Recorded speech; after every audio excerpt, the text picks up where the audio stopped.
Persiapan pranikah.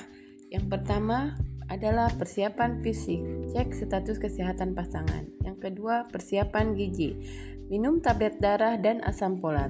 Yang ketiga, pemberian imunisasi TT pada catin. Yang keempat, menjaga kebersihan organ reproduksi. Mari kita bahas yang pertama, persiapan fisik. Persiapan fisik yaitu meliputi pemeriksaan status kesehatan seperti suhu, nadi, frekuensi napas, tekanan darah. Kemudian pemeriksaan darah rutin seperti Hb, trombosit, leukosit. Ketiga, pemeriksaan darah yang dianjurkan, golongan darah, GDS, tasmania, hepatitis B dan C, toraks, kemudian tes HIV, sipilis. Yang terakhir, pemeriksaan urin. Ketiga, persiapan gizi. Status gizi calon pengantin terutama perempuan meliputi penanggulangan kekurangan energi kronis dan anemia gizi besi serta definisi asam folat. Dari persiapan gizi ini harus dimulai dari SMA, kita harus sudah meminum tablet tambah darah secara rutin. Kemudian status imunisasi TT. Pencegahan dan pelindungan diri yang aman terhadap penyakit tetanus dilakukan dengan pemberian 5 dosis imunisasi TT untuk mencapai kekebalan penuh. TT pertama pelindungannya 0, TT kedua diberikan 4 minggu setelah TT pertama, pelindungannya 3 tahun, TT ketiga diberikan 6 minggu setelah TT kedua, pelindungannya 5 tahun, 1 tahun setelah TT ketiga, pelindungannya 10 tahun, TT 5, 1 tahun setelah TT keempat, pelindungannya 25 tahun. Kemudian yang keempat, menjaga kebersihan organ reproduksi. Sebaiknya pakaian dalam diganti minimal 2 kali sehari, tidak menggunakan pakaian dalam yang ketat dan berbahan non-statik. Membersihkan organ reproduksi dari luar dari depan ke belakang dengan menggunakan air bersih dan menggunakan handuk dan tisu. Pakailah handuk yang bersih, kering dan tidak lembab atau bau.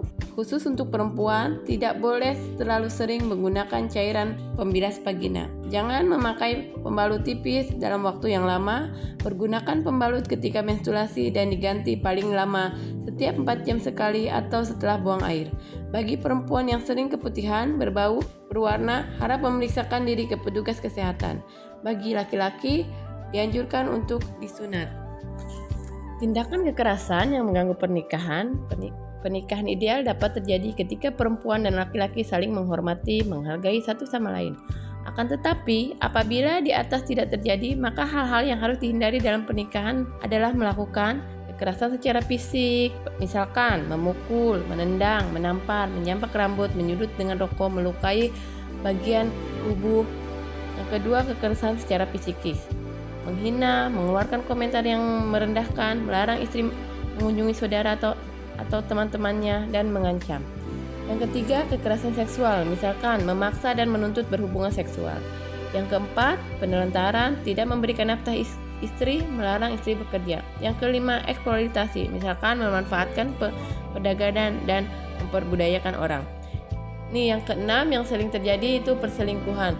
Solusi mengatasi tindakan kekerasan. Apabila hal terjadi, maka sebaiknya suami ataupun istri berupaya mencari solusi dengan lebih dahulu berdialog antar suami dan istri. Apabila hal ini terjadi, maka langkah-langkah yang dapat dilakukan seperti mendatangi fasilitas kesehatan untuk mengobati luka-luka yang dialami, mendapatkan visum dari dokter atas permintaan polisi penyidik. Kedua, menceritakan kejadian kepada keluarga, teman dekat, atau kerabat. Yang ketiga, melapor ke polisi atau melapor ke pelindungan unit pelayanan perempuan dan anak. Yang keempat, mendapatkan pendampingan dari tokoh agama, LSM, psikolog, atau lembaga bantuan hukum. Perjanjian pranikah. Syarat perjanjian pranikah dibuat sebelum menikah, berisi hal-hal yang tidak melanggar hukum, agama, dan kesusilaan. Disepakati kedua pasangan, disahkan notaris, dicatat di kantor urusan agama KUA. Bagi pasangan beragama Islam, bagi yang beragama selain Islam, pencatatan dilakukan di kantor catatan sipil. Nah, teman-teman, di sini ada isi perjanjiannya. Isi perjanjian pranikah yaitu yang pertama, kesepakatan pemisah atau penggabungan harta benda. Yang kedua, hak dan kewajiban tentang siapa yang bekerja, pengurus rumah, dan pembagian peran.